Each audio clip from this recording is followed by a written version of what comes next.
O mal estado da estrada entre Tarrío e Rego motivou as queixas da formación Veciños Independentes da Pobra que acudiron ao pleno do pasado xoves para interpelar o goberno sobre as posibles actuacións de mellora previstas. Consideran que non é de recibo que non haxa aínda unha data prevista para o arranxo desta estrada, que presenta gran cantidade de tráfico con risco para condutores e peóns. O alcalde pois non deu unha fecha concreta de arranxo, dixo que se fixeron algúns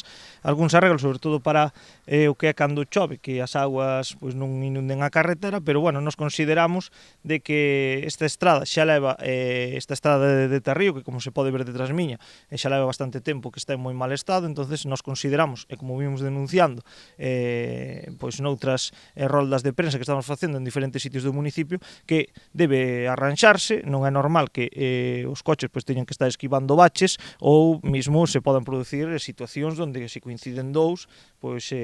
nun momento dado que collas un bache mal dado, pois pode haber unha desgracia. Ademais da solicitude de arranxo da estrada, demandan tamén a mellora na próxima rúa da Atalaia, que conecta coa AC302, así como a limpeza das cunetas non só nesta zona, senón tamén en todo o rural. Aproveitando que estamos aquí, tamén queremos solicitar a estrada da Atalaia, que está xustiño aí, que dá acceso á AC302, que tamén está pois, en moi mal estado, é un cachiño ademais moi corto, que tamén consideramos que unha vez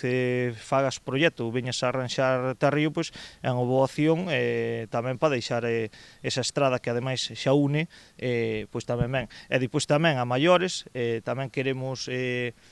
queixarnos da falla de limpeza no que é no rural, neste caso xa estamos aquí, e neste caso que ven sendo en Rego, que estamos en Tarrío, está un pouquinho máis para arriba, sobre todo a limpeza das cunetas, hai zonas prácticamente que as ervas chimbaden uns centímetros de carretera. Dende VIPS lembran que xa é a segunda vez que solicitan esta actuación, polo que non obter resposta non descartan acudir ao Valedor do Pobo.